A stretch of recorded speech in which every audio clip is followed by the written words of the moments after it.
Be a man in the City Watch, because the City Watch needs a few good men. Unfortunately, what they got was Corporal Carrot, who's technically a dwarf, Lance-constable Cuddy, who's definitely a dwarf, Lance-constable Detritus, who's a troll, and Lance-constable Angua, who's, well, a lady. But there's no sex in the watch. And that's what we get in Men-at-Arms, Terry Pratchett's Discworld Book 13. I think it's 13, I forgot to check. Nope. We're up to 15. Book 15. Incredible. How time flies when you're having fun reading these. I should have checked that one beforehand. But this is absolutely brilliant, Terry Pratchett. I think this is definitely one of his finest books, and I know I've said that 15 times so far. Actually, probably not the first two, but I did justify them. But yeah, Men-at-Arms is brilliant. And so they're on a recruiting, you know, after they save the world, save down Morpork from dragons. They've been given a little bit of leeway to recruits, to get some new recruits and get some diversity into the watch, because, you know, Morpork is a very diverse city with all sorts of weird and wonderful creatures. And but Commander Vimes, or Captain Vimes, is on his way out. He's ready to retire. He's got his feet under Lady Ramkin's table, Sybil Ramkin, and yeah, he's learning how to become a civilian. But before he goes, he's got to sort of bring in these new recruits, and yeah, it's mayhem, and that ensures. Of course, it's a Discworld novel, so it's not just all poking fun about weird creatures like Detritus the troll, who we've seen him in the first book, Moving Pictures. I don't know, that wasn't his first book, but we saw him come to life a little bit in Moving Pictures, but he has appeared in a couple of the other ones. But this is where we really discover who Detritus is, and I love him as a character. He is brilliant. Him and Cuddy, the byplay between them, the dwarf and the troll. So dwarfs basically spend all day thinking about mining, you know, the Earth's valuable minerals, and trolls are basically big rocks with diamond for teeth. So what could go wrong putting dwarves and trolls together? So it's yeah, there's that byplay, and watching that unfold is absolutely brilliant. But typical Discworld novel, and it's a cop novel. It's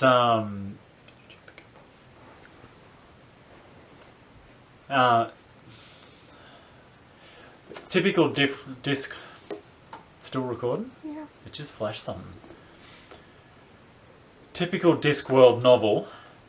These are mystery novels. These are, you know, they're cop novels. They're mysteries. And, you know, Edward the Earth, or whatever his name, is a young assassin who's just graduated from the Assassin's Guild, and comes from a impoverished but, you know, a line of well-to-do down in the day, but they're very much down on their luck. They're basically pissed away their fortune and not in the high status of a righteous noble family where they believe they should be. And he's the last in the line, and he basically thinks it's Lord Vetinari, the patrician, and a lack of kings. So he wants to see a change. He wants to bring back the old monarchy.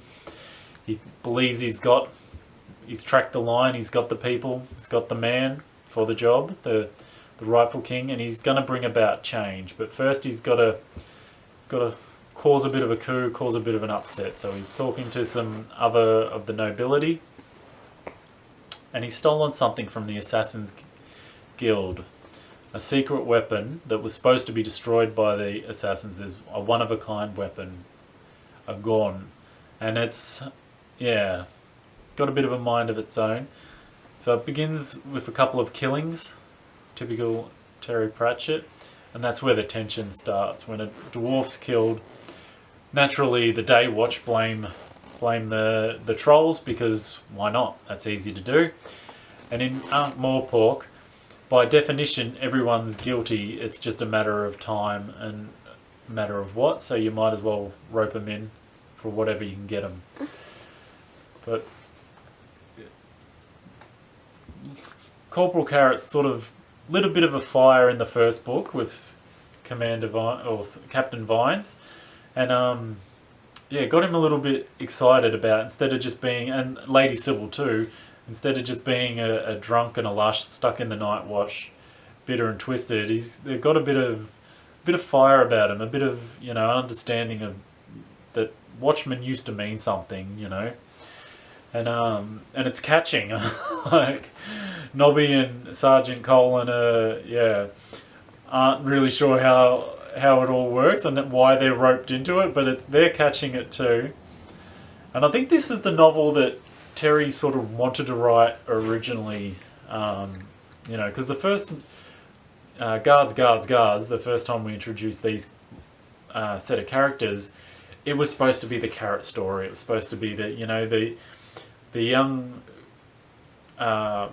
orphan raised by dwarfs comes down to the big city with his sword and his birthmark and to take control. But Commander Vimes, or Captain Vimes, I've got to stop saying that. He's not Commander Vimes yet. That comes later. That's why I keep saying it wrong.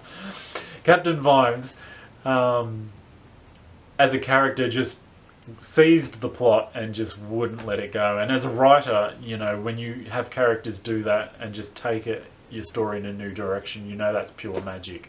And I know Terry thought that too. I read a little bit of thing he wrote about this book a while ago, and yeah, and that happened, and he loved it. He loved that Commander Vimes stole the show. So I think this one is more along the lines he originally intended to write. Commander Vimes is still the central figure, but he's heading out. He's not going to be in the watch anymore. He's moving on, although I did spoil that one just a moment ago with how many times I've called him the wrong name. But if you're a Discworld fan, you know this. If you're not a Discworld fan, get reading now. Start with this one if you want. But yeah, so, and Carrot's the hero, you know, and he's the hero. He's this perfect, you know, fantasy personification of a hero. Listens to everybody, he understands everything, he's the genuine good guy. But the reason Commander Vimes stole the show, Captain Vimes stole the show, is because he's the kind of characters deep down I think we all love. You know, that complex character, the mixed bag, and yeah. But Carrot is something else, and so he's training the new recruits. They're getting things going, and then of course these dead bodies show up. So they begin investigating, and despite the fact that Lord Vetinari strictly forbids Captain Vimes from investigating these matters, well, like I said, they've got ideas now. They're not just the bunch of washed up people hidden in the dark guarding walls from being stolen or bridges from being stolen. They're actually getting ideas in their heads, and they're actually doing things. And yeah, and that's where this one really kicks off. And like I said, the byplay, the jokes, it's all in there. It's a typical Terry Pratchett novel with the funny and the humour.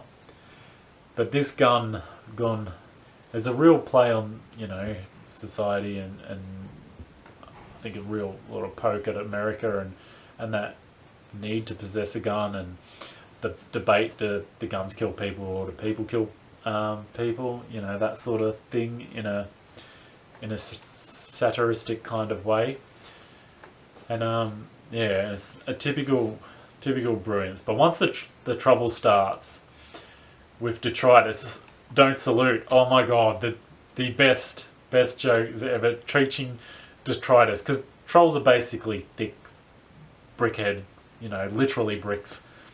And Detritus is one of the worst, but he got a lady in moving pictures, and she's not having no no good layabout troll. He needs a respectable job, so that's why he's joined the watch.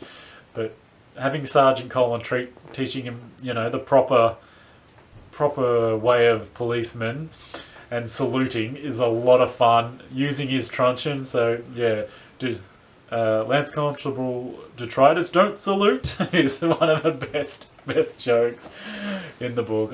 I absolutely love it.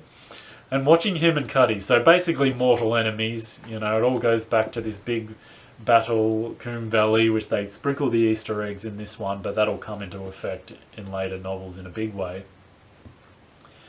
And so the mortal enemies initially, and then watching that interplay between them and watching it go on, and as riots begin to start, when you start pitting people against each other, and Ankh-Morpork doesn't have, or the Discworld doesn't have racism. When you've got all these multi-species,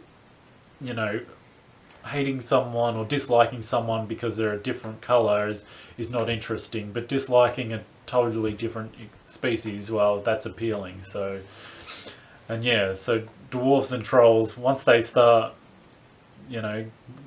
arresting the wrong people, the Day Watch, not the Night Watch, which is Commander Vimes and Carrot and all of them, basically starts a protest and a mini riot. So to negate that, this is a bit of a spoiler alert, to negate that, they start recruiting people from the mob. So, and to make it even, so they've taken a troll, so they'll take a dwarf, and yeah, Carrot and that, just shanghaiing people into the watch to each other is hilarious.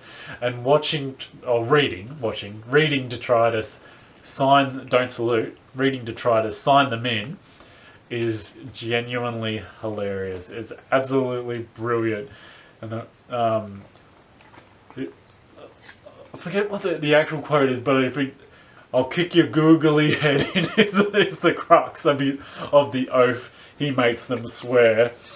And yeah, and then there's the mystery. It's actually these Discworld novels, particularly the guards thread of them, are really good mysteries. People dismiss them because of the quirkiness and the fantasy elements, but if you're a mystery lover and a crime lover, these are actually cool, very cool suspense crime novels, just done differently and better than most. Absolutely brilliant book. Like I swear, this is definitely high-end Terry Pratchett brilliant. I love this so much. There's so many cool things going on in this, and yeah, brilliant read. Men at Arms, book 15 of Terry Pratchett's Discworld, absolutely brilliant, and they just keep rolling on from here, and yeah, so many Easter eggs in this for later books, so many cool things going on. Brilliant read. Happy reading, subscribe and follow for more, and Detritus, don't salute.